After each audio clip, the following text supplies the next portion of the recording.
Hello students, in this video I'll continue chapter number 4.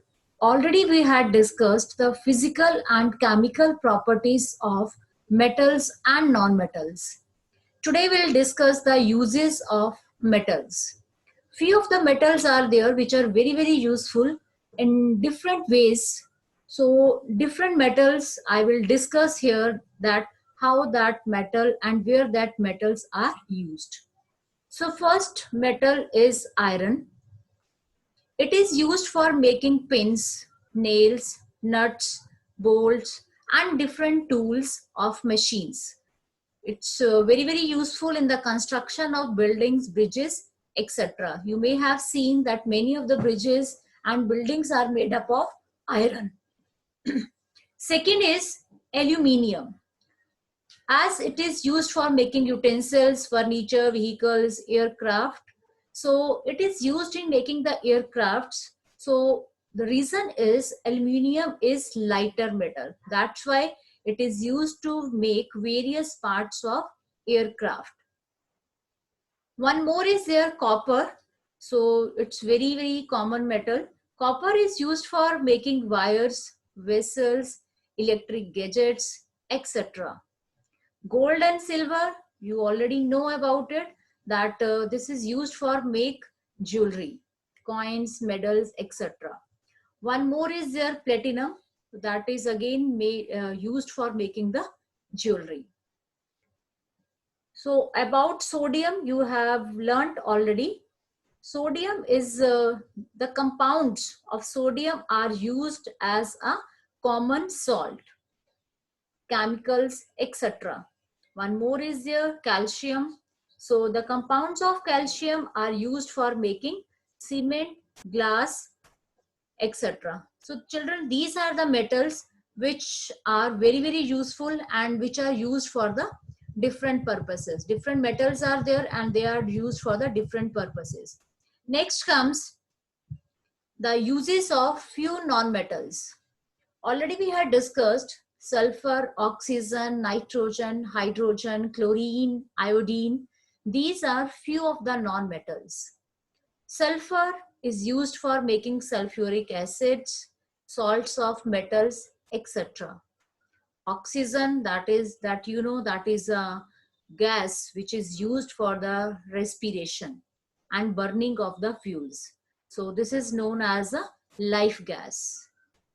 Nitrogen is used for making ammonia, and ammonia is further used for making fertilizers. As we have read in chapter 4, NPK are the fertilizers which are useful for the soil.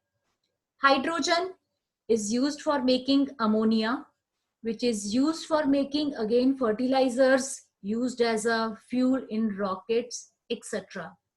Chlorine tablets and chlorine, you have heard, is used to make the used to kill germs in water, and iodine is used as an antiseptic.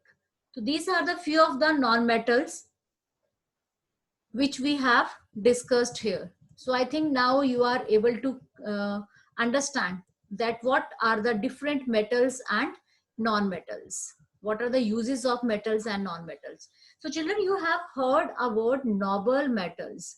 So I want to explain that what are the non-metals and noble metals and why they are called so.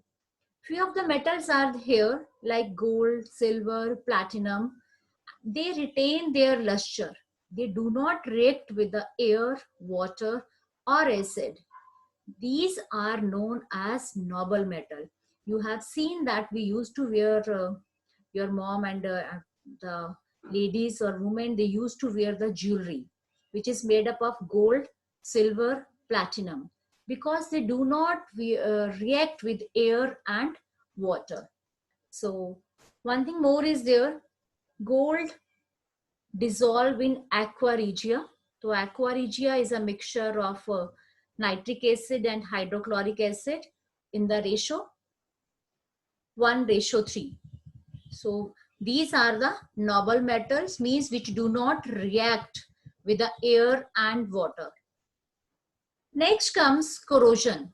This word is very familiar. This is very common word we use in case of iron, that iron things gets corroded very easily.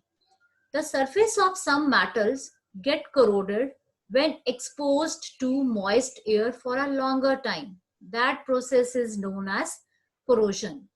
So reddish brown color get deposit on iron when it gets corroded, जिसको हम rusting भी कहते हैं. But that process is again known as corrosion. So how corrosion can be prevented? So few of the methods are here: by oiling or greasing. Second, by applying paint. So you have seen on the iron gates, we used to paint it to prevent the corrosion. Galvanization is here, that the coating of metals with zinc. Next is electroplating and alloying is there. So alloy, already we have discussed that what does alloy means. So this is the corrosion, that how metals get corroded when it comes in the contact with air and water. So children, here is an activity, that rusting of iron, how the rusting of iron takes place. So here we have taken the 3 test tubes and put one iron nail in each, as you are able to see in the figure. Put some calcium hydrochloride in one test tube to absorb moisture. Pour some boiled water from which dissolved oxygen has been removed in the second test tube, and pour some more water in the third test tube. Now what we have to do? Cork the 3 test tubes and leave it for 3 to 4 days. So now we can see the result. The result is the nail in the first and second test tube have not rusted, but the nail in the third test tube has rusted. So I think already we had discussed the conditions of rusting, that what can be the conditions for rusting, that is air and water. So this was your chapter. Thank you.